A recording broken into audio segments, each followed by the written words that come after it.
This is level B3, 3 floors beneath ground zero. We walked into what used to be a garage for the federal government employees who worked in the building. You can see cars hanging off here, cars down here. Good God, this is an automobile hanging like this. Shops were down here. Shops, restaurants, 15 to 25,000 people per building. 35,000 commuters used to arrive in this station from New Jersey every day.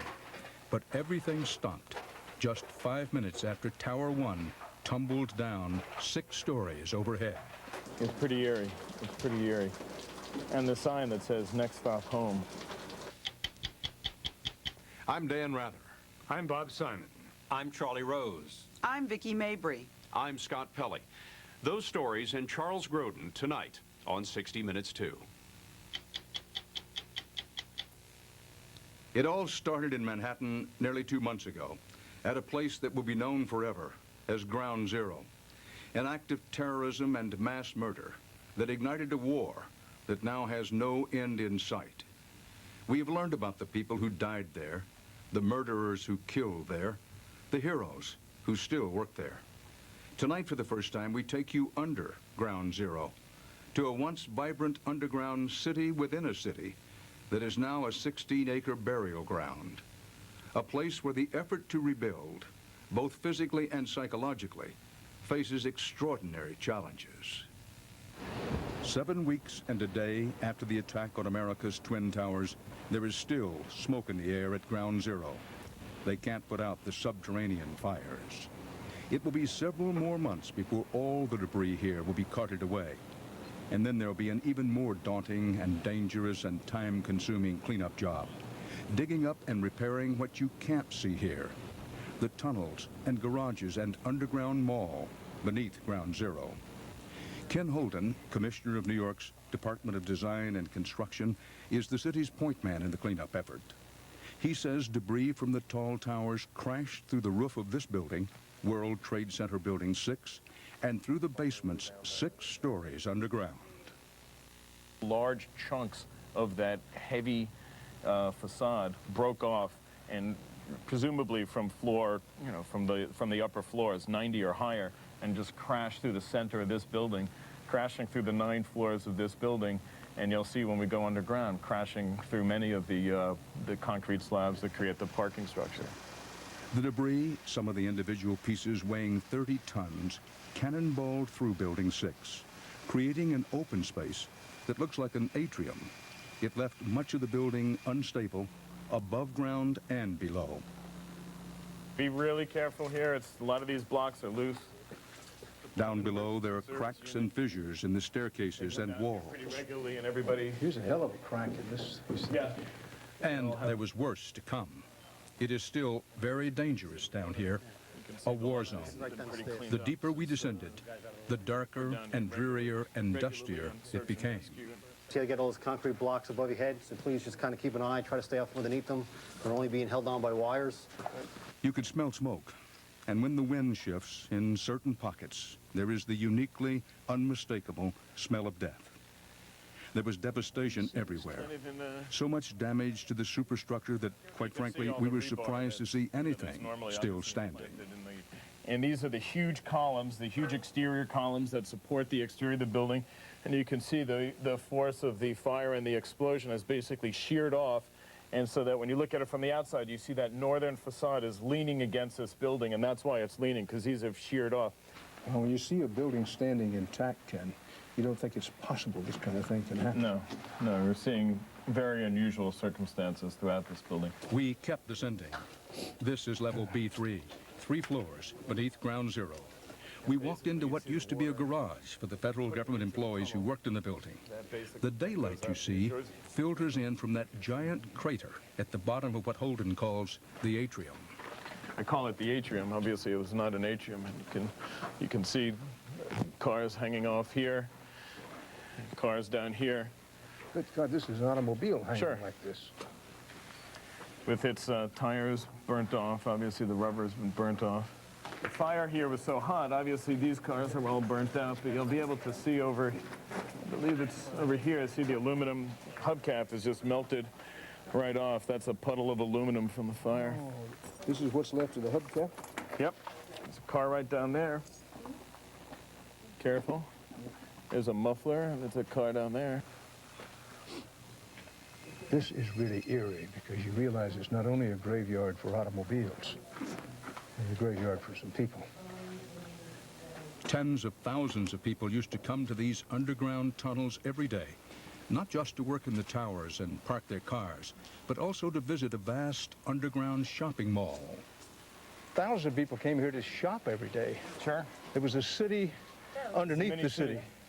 A very, very vibrant place. Very vibrant place. Shops were down here. In Shops, addition to the restaurants, 15 to 25,000 people per building between people who actually work there. You have the, the 1 and the 9 train going through the middle of the complex. You've got the PATH trains. I mean, this was a mini city. below ground. All below ground. We still had 3 stories to go to get down to the rail tunnels. It was pitch black, disorienting, and it was slippery. The floor was slick with oil and gas from the abandoned cars, and we were warned the floor could collapse at any minute. You see these cracks right here? Yep. Right along here, this is a cracked slab. You can see it goes all the way. Yeah. In a normal world, this is not a place I would recommend taking anyone to walk.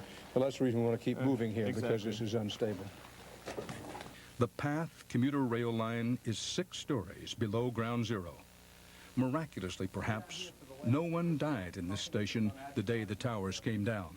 They use standard operating procedure for the Port Authority, and the TA is when there's a fire to evacuate. So all these, both the PATH trains and the subways were evacuated when the buildings were on fire.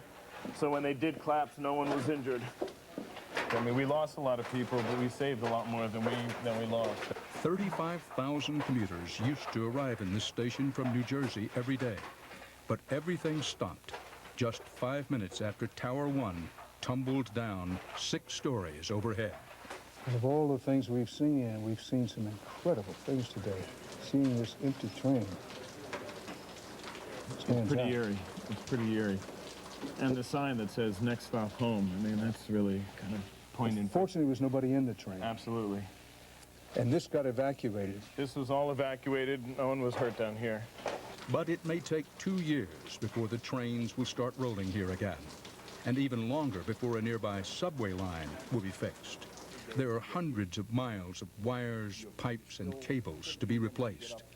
By the end of next year, Commissioner Holden hopes to have his area above and below ground zero cleared up. Price tag, $2.5 billion. Ken estimated how much debris have you already removed? We've probably removed somewhere in the area of 400,000 tons. The initial estimates that we worked out with FEMA, the Federal Emergency Agency, were somewhere in the area, and with the Port Authority, were somewhere in the area of 1.2 million tons, so we're probably about a third of the way through.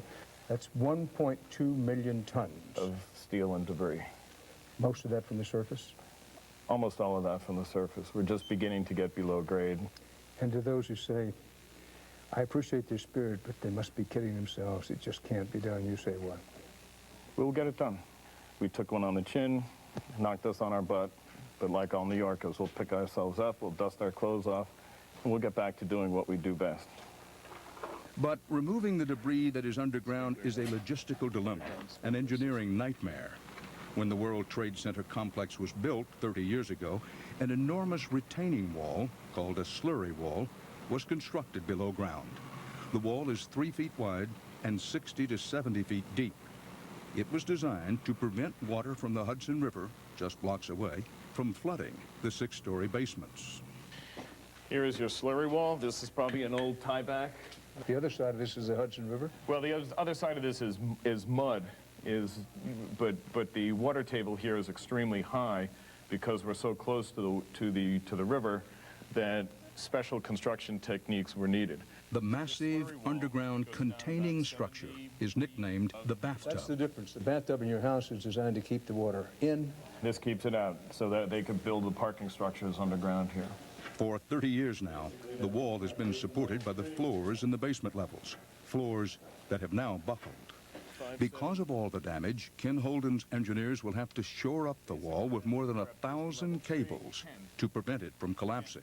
You know, we're drilling through the 3-foot wall, drill 85 feet or so down to bedrock, then we drill 35 feet into bedrock, then we take basically the same kind of cables that they use on bridges, grout it up, basically concrete it up, wait 3 days for it to cure, and then they tension those cables, and that sustained the wall. Something fell? Something fell. Once the permanent... Are we all right here? We're fine. Okay. Commissioner Holden knows he can never let his guard down here, and he has concerns about the structural integrity of the wall when he starts demolition nearby. As we talk right now, parts of the slurry wall have been damaged a little. Is there some water seeping through, or not much? There is no more water seeping through the slurry wall now than there is in normal circumstances.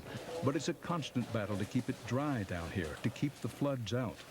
Even when the wall is intact, there are several inches of water in these tunnels. But this water is not seeping in from the river. This comes from fireman's water. Exactly. Saving the wall is critical. If the tunnels flood, the water could pour into train and subway lines and destabilize nearby buildings. I don't know about you, but is the hair on the back of your neck beginning to raise a little bit? I've been down there too many times. My hairs are kind of worn away. Well, maybe you forgive some of the rest of us. Ken Holden is under enormous pressure to get the job done, below ground and above. But he knows he can't lose his sensitivity or perspective. This was probably about 2 weeks ago where a father firefighter was walking around asking us to hold off on the road building operation. He basically pointed to a road to his left. He said, you guys have already buried my best friend over here, and I'm looking for my son over here. And he was pointing to the area where we're building another road. I saw out of the corner of my eye the father climbing up to the debris pile with a spade and picking up spadefuls of debris, looking for his son in that manner, and then threw the spadefuls back and continued to climb and look for spadefuls. It was probably ranks as one of my more poignant moments. It's been 7 weeks and a day. Firefighters and other rescue workers still search round the clock at Ground Zero, looking for the bodies of the thousands of people who have died here. They don't want to leave anyone behind. Do you consider it sacred ground, or is it now moving to a demolition and construction site?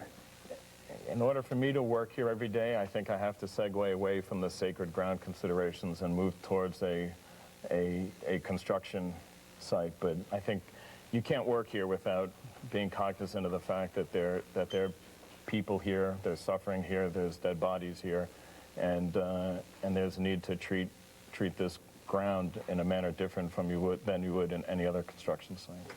Since the attack at Ground Zero, Ken Holden and his troops have been down in the rubble almost every day.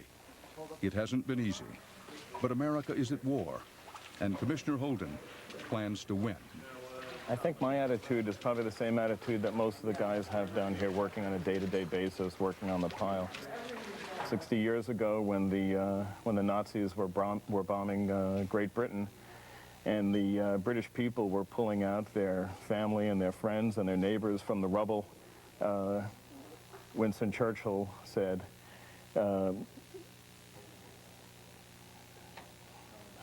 "We shall not fail, we shall not falter, we shall not weary, we shall not tire. Just give us the tools and we'll finish the job."